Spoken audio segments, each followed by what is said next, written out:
So to go back to the late 90s, I was a person who, while I always did well in school, I never really found a career that interested me.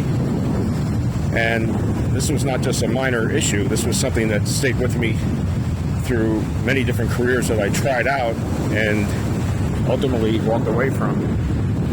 In 1998, when I was 42, I was working at a dead-end job as a secretary for a temporary agency.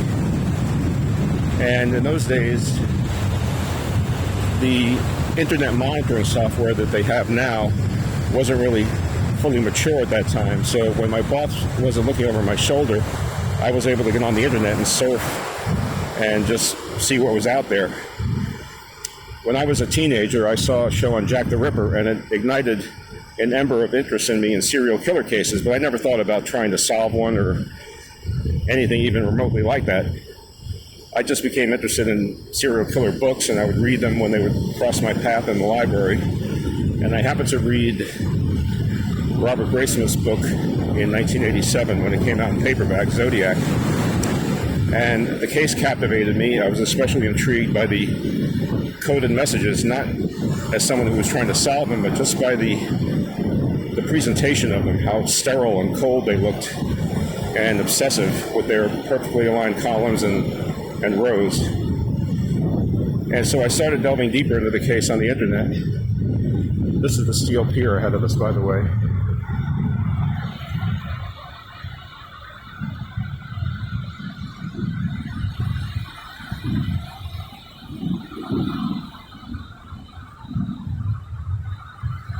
With what I would imagine is a famous Ferris wheel. The Ferris wheel is really beautiful at night. It lights up in all different colors, even in the winter when I moved here in February. And believe me, it is cold and windy down here.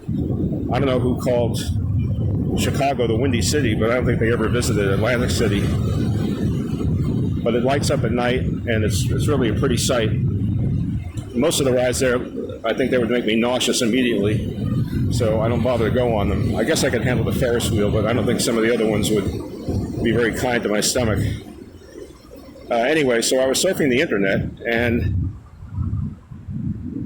I happened to find websites that were devoted to the Zodiac case. One in particular was by Jackson Garland, and that site is now defunct, but that was my starting point. And then there were message boards and chat rooms and people talking about Ted Kaczynski as the Zodiac at that time, and arguing and fighting a lot of the time, which is par for the course of the Zodiac case, with all the differing opinions and suspects. But so I started to read all these different websites and message boards, and I ended up befriending a man by the name of Dr. Mike Kelleher, who was writing a book at the time, and he was a behavioral profiler. To this day, I don't really know what his credentials were because he never listed any, but he held himself out as a behavioral profiler. And when I met Richard Walter in 2004, he said he had never heard of Kelleher, by the way. But at any rate, we started speaking about, in particular, the Cheri Jo Bates murder, which really interested me at that time. And we had many conversations. And then in June of 1999, I remember I sent him an email. And by the way, I want to show you, there are so many shells that wash up on this beach. I was in Wildwood, New Jersey last week, at their beach, and there were virtually no shells. I can't believe they cleaned them up.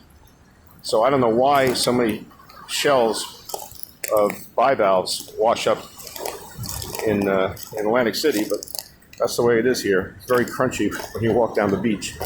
Oysters and clams and some gastropods and scallops. I studied oceanography, by the way. So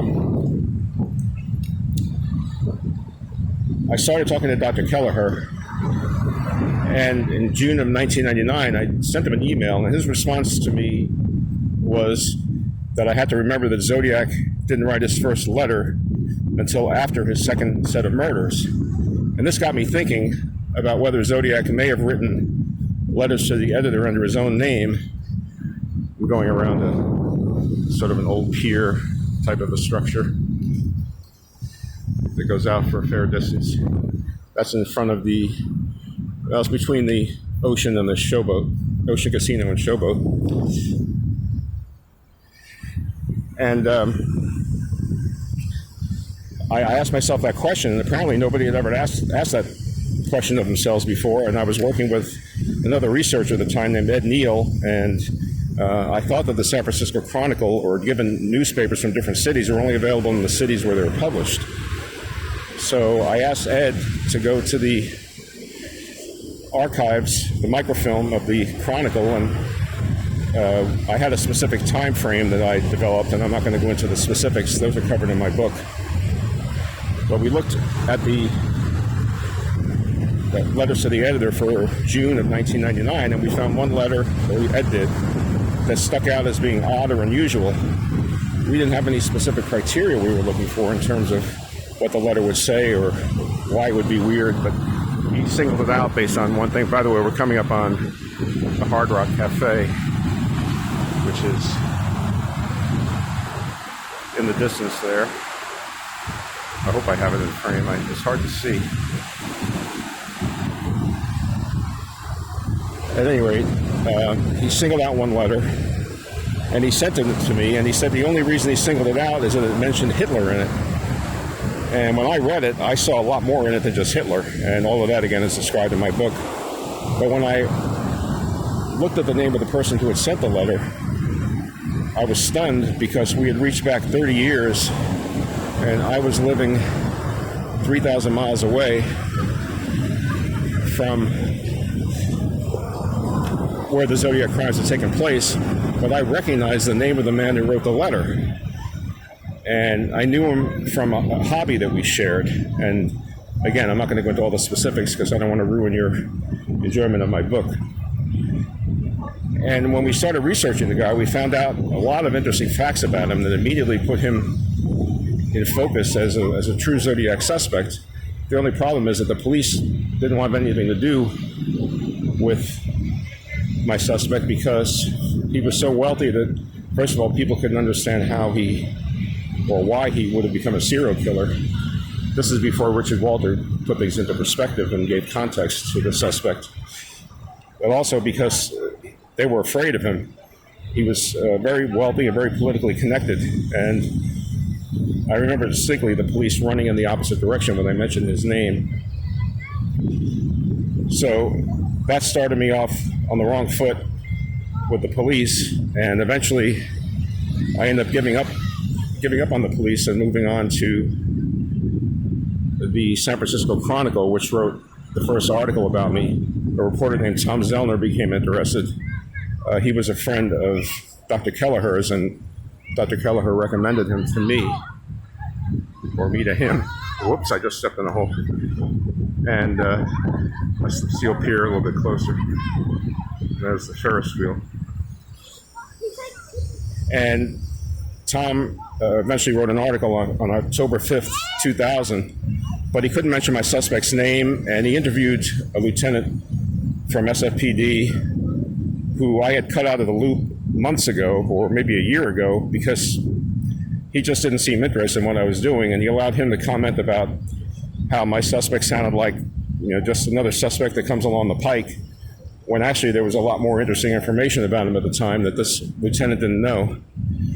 But he also interviewed Ken Narlow, who was the lead detective of the Lake Berryessa murders, and Ken became a friend of mine. He was very gracious. He was a very, very nice man, as was his wife, or is his wife. And he interviewed Ken, and Ken said that if he still had a badge, which he didn't at the time, and he did try to get his badge back from Napa to go out and speak to my suspect, but they wouldn't give it back to him, that he would go out and talk to the guy and see what his story was, because he told me at the time something I never forgot, that what I had to do was get my suspect to tell a story and then try to poke holes in it. And in 2006, those words would stay with me, and I would eventually do exactly that and get my suspect to tell me a story that didn't really check out.